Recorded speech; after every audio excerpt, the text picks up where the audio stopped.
con 3 decisiones que tienen para Extremadura una trascendencia enormemente negativa.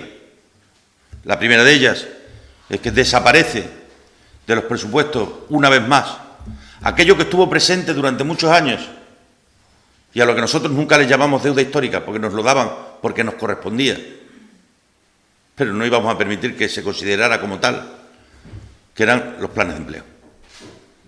Para las regiones que tienen más de un 30% de paro, no hay nada en los presupuestos, cosa que sí hubo durante muchos años.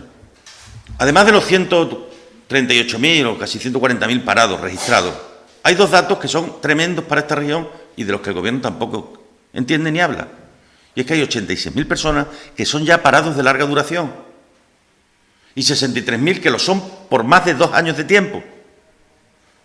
Y con esa realidad unida a la congelación de los funcionarios, a la práctica congelación de las pensiones, es muy difícil que la gente consuma. Y sin consumo no hay crecimiento y sin crecimiento no hay empleo. Por tanto, yo los presupuestos generales del Estado los veo desde la perspectiva del empleo. ¿Qué viene en esos presupuestos que ayuda a Extremadura a rebajar la cifra de paro? Nada.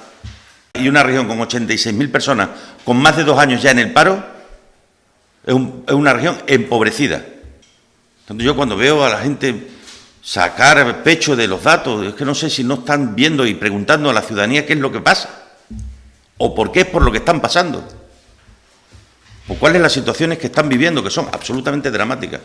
Por eso ahora se está produciendo el divorcio entre la realidad y la ficción. La ficción de quienes creen que estos tiempos se puede seguir engañando a la gente y la realidad de los que están viviendo los dramas. Me llegan montones de informaciones desde familias extremeñas de lo duro que está siendo el inicio del curso escolar.